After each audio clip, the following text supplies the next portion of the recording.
Quick question. Have you ever done everything right? Cut the sugar, ditched the processed carbs, went low carb, keto, maybe even carnivore, and you feel better, but not all the way better. Your blood pressure is still acting a little spicy. Your fasting glucose is better, but not beautiful. Your weight loss hits a wall like it just ran into a brick treadmill. So you check the usual suspects: insulin, glucose, A1C, and you're thinking, what else is left? Let me introduce you to a number that doesn't get enough screen time. A number that can quietly block your progress even when your diet looks like it was approved by the keto police. It's not just about gout. It's not just about your big toe throwing a tantrum. It's a metabolic gatekeeper hiding in plain sight. And if it's elevated, it can slow fat loss, stiffen blood vessels, and keep your body stuck in protect and store mode. I'm talking about uric acid. Now, before the comments light up like a 4th of July cookout, no, this is not me saying meat is the villain. Meat is not your enemy. Meat didn't break your metabolism. In fact, I did a video about this because I was tired of all my patients coming in telling me they were avoiding red meat. But uric acid is one of those markers that can tell us there's still a root cause issue lurking under the hood. And today we're going to connect the dots, explain the mechanism, and give you a simple action plan to fix it. Because you didn't come this far to be sabotaged by a lab value you've barely heard your doctor mention.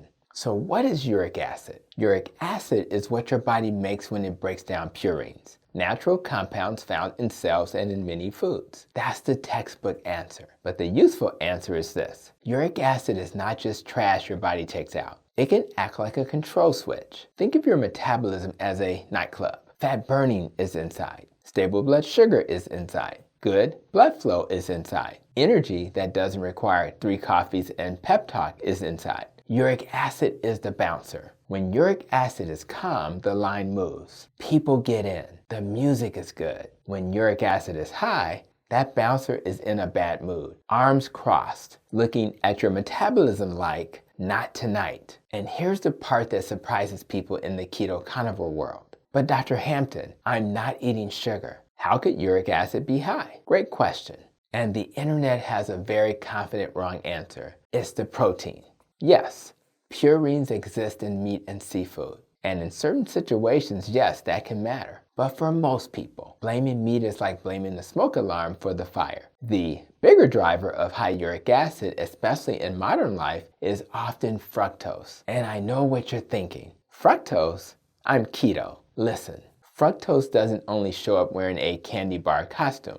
Fructose can sneak in wearing a healthy disguise. Natural sweeteners, so-called low-carb packaged foods with sneaky syrups, condiments you don't count because it's just a little, a nightly glass of wine that turns into, well, it's been a long day routine. And yes, fruit juice and sweet drinks are the obvious ones, but I'm talking about the hidden sources that keep the uric acid machine humming. Now let's get into the mechanism, because once you understand the mechanism, you stop guessing and you start winning. Here's what fructose does that glucose doesn't do the same way. When fructose hits the liver, it gets metabolized fast. And in that process, your liver burns through ATP, your cellular energy currency. ATP gets used up, turns into AMP, and that breakdown pathway ends up producing, you guessed it, uric acid. So fructose doesn't just raise blood sugar. It can raise uric acid by draining cellular energy and creating the raw materials that becomes uric acid. That's one reason why people can be eating pretty good,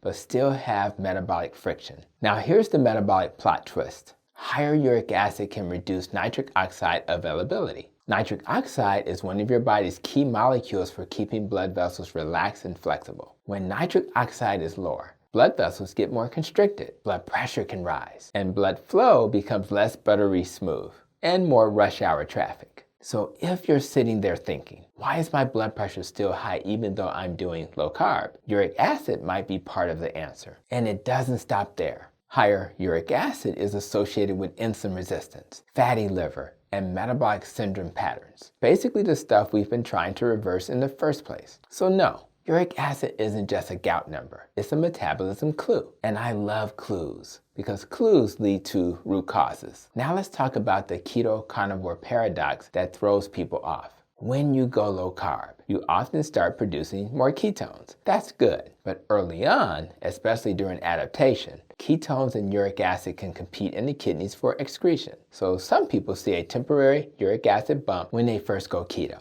especially if hydration and electrolytes are on point. That doesn't mean keto is hurting you. It means your body is reorganizing the exits. And if you don't support the kidneys with hydration and minerals, uric acid can linger longer than it should. Okay, quick pause. If you're finding this helpful, do me a favor. Hit like and subscribe. Not because I'm trying to collect buttons like Pokemon, but because it tells YouTube more people need root cause metabolism help, not just symptom band-aids. And it keeps you plugged into the community because we're here to get healthier on purpose. Now, the action plan. First, measure it.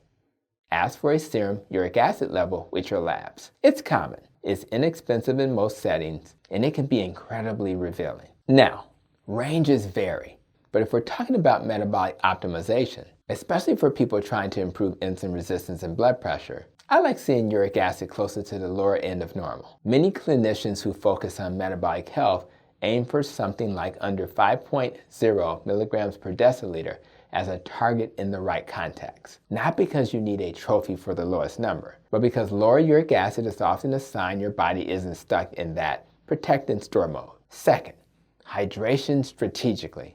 Uric acid is cleared through the kidneys. So if you're mildly dehydrated, uric acid clearance drops. And if you're keto carnivore and you're not salting your food appropriately, you can lose more water through the kidneys and end up chronically underhydrated without realizing it. So yes, drink water. But don't do water punishment. Do smart hydration. A simple way to think about it. Hydrate earlier in the day, include electrolytes, especially sodium if you're low carb, and try not to chug a ton right before bed to avoid those late night trips to the bathroom. Third, remove the uric acid sneaks. This is where a lot of people get the biggest wins. Look hard at sweeteners and keto treats that keep a sweet habit alive. Sauces and condiments with hidden sugars or syrups, alcohol frequency, especially beer and spirits mixed with sweet ingredients, just a little juice, honey, agave, coconut sugar. Yes, those count. And remember, your body doesn't care if the sugar came from a candy bar or a wellness influencer smoothie. Fructose is fructose. Fourth, don't miss the low-carb basics. If you're carnivore, prioritize hydration, salt, and overall recovery. If you're doing a lot of very dry, very lean meat and not much fluid, you can make kidney clearance harder than it needs to be. Some people do well including broths or more fluids with meals. If you're keto, watch the so-called healthy halo foods. Keto breads, wraps, and dressings can be helpful tools for some people. But for others, they keep cravings alive and sneak in enough sugar alcohols or sweet taste signals to keep things metabolically noisy. Fifth, a few evidence-supported helpers used wisely. Coffee has been associated in multiple studies with lower uric acid levels and lower gout risk in some populations. If you tolerate coffee and it doesn't wreck your sleep or anxiety, it may be a net positive. Vitamin C has also been known to modestly lower uric acid in some people. Cherries, especially tart cherries, are famous in the gout world. And there's some evidence they may actually reduce gout flares and support uric acid handling. If you're strict keto, you'd use this carefully because juice can add sugar, which is why most of my patients rely on supplements to avoid the sugar hit. But the concept is certain polyphenols can be supportive. And of course, the big one, addressing insulin resistance itself. Because uric acid and insulin resistance often travel together like best friends who make bad decisions, when insulin levels are high, the kidneys tend to hold on to uric acid more. So improving insulin sensitivity through low-carb nutrition, strength training, sleep, stress reduction often helps uric acid without you needing a complicated supplement stack. Because the root cause is the root cause. Now let's bring this home. Uric acid is not just a joint issue. It can be a metabolic stop sign that keeps your body from fully stepping on the gas, especially with blood pressure, fat loss, and insulin sensitivity. But the good news, this is one of the most actionable problems you can identify. You can measure it. You can lower it. You can often feel the difference. So here's the assignment. Get your uric acid checked. Hydrate like an adult who wants results. And audit the hidden fructose and keto sneaks that keep your metabolism stuck. And if you want more videos like this, root cause, mechanism, practical steps, Click the playlist in the description after this video. I always put additional resources there so you can keep building momentum. Now tell me in the comments, have you ever had a uric acid checked? And what surprised you most? Fructose, blood pressure, or the kidney competition during keto adaptation? Keep going because you're not broken. You're just missing a clue. And now you've got it. I'll see you in the next video.